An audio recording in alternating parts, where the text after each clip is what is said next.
Hello and welcome to Only in Illinois, your weekly video recap from Reboot, Illinois. I'm Madeline Duback here with Matt Dietrich, and in this holiday week we are talking about the fact that we still don't have a budget. There is going to be a meeting of the minds next week, the minds being the governor, House Speaker Michael Madigan, Senate President John Cullerton, House Republican Leader Jim Durkin, and Senate Republican Leader Christine Radogno. It's the first meeting in six months of all those key people. And business, at least small business and small chambers from around the Chicago metro region, are getting pretty disgusted by the fact that we don't have a budget. Right. And they wrote a letter to those people this week. And 14 of them, 14 groups signed on to this letter. And it was obvious that they're getting very tired of this ongoing budget stalemate.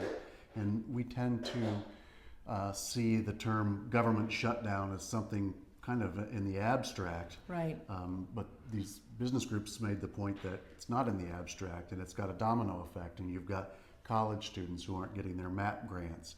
You have not-for-profits who are having to lay off staff and cut back services because they're not getting payments that they're owed.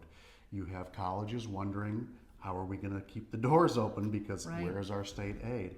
All of these things are creating more of a chaotic atmosphere than Illinois had even previously. You know, you said domino effect, and I think that's really the way to think about it and visualize it, because the other point I think that they were trying to make is that, you know, when nonprofits are not getting their money and families have to make other arrangements for children or for developmentally disabled members of their family, there's a lot of small businesses who provide services to those nonprofit agencies, and they suffer too. So they're and there's little job creation to speak of going on as a result of this. And it's having a detrimental effect on that front too, because as Representative David Harris said I believe he said it on the House floor, what business owner would want to come to Illinois when you have such a chaotic state of governance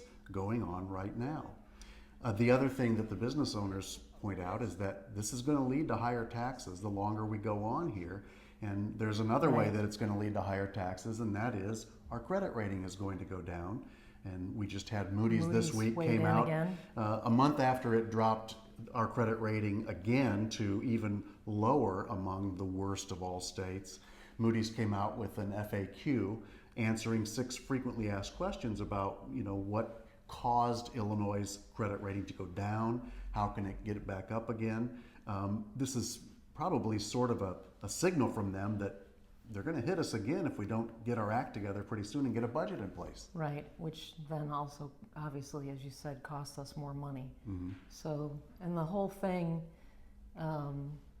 is so ridiculous and frustrating and insane because it's costing us more money, and the parameters of an agreement are out there. The rank and file members have even put out their own.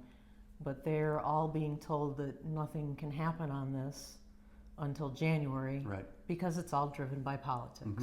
And you have, on one side, you have Governor Rauner and the 2 Republican leaders, and on the other side, you have Senate President John Cullerton and House Speaker Michael Madigan, who lead the Democrats in the legislature, who have the veto-proof majorities there. Both of them claim we're on the right side, the other side is wrong, we're not going to deal. It's about the politics, and they want to know who is going to have a primary, which they're in the middle of finding out as we speak. And then there'll be attempts to knock people off the ballot. And then in January, it won't take a super majority, it will take a simple majority. And so we're going to have to put up with this for at least another month. Right. So we'll be, despite the meeting that is supposed to take place next week. We'll be halfway through the 2016 fiscal year at least before we get a budget for the 2016 fiscal year. That'll be a lot of catching up to do on a lot of unpaid bills. Right. So we had a post from the Small Business Association and these 15 chambers this week. I vented some frustrations, That's right. including theirs and people like David Harris and David McSweeney from the Barrington area. So you can read more about it on our website. Right. And I think the point you made was it's time to stop pointing fingers. Point fingers, we've been doing this for 6 months. Everybody's at fault Yeah. now and will be wearing the jacket for this. All right. So we hope, despite all of that, that you enjoy the rest of your holiday weekend. Thank you for watching. We'll see you on the next edition of Only in Illinois.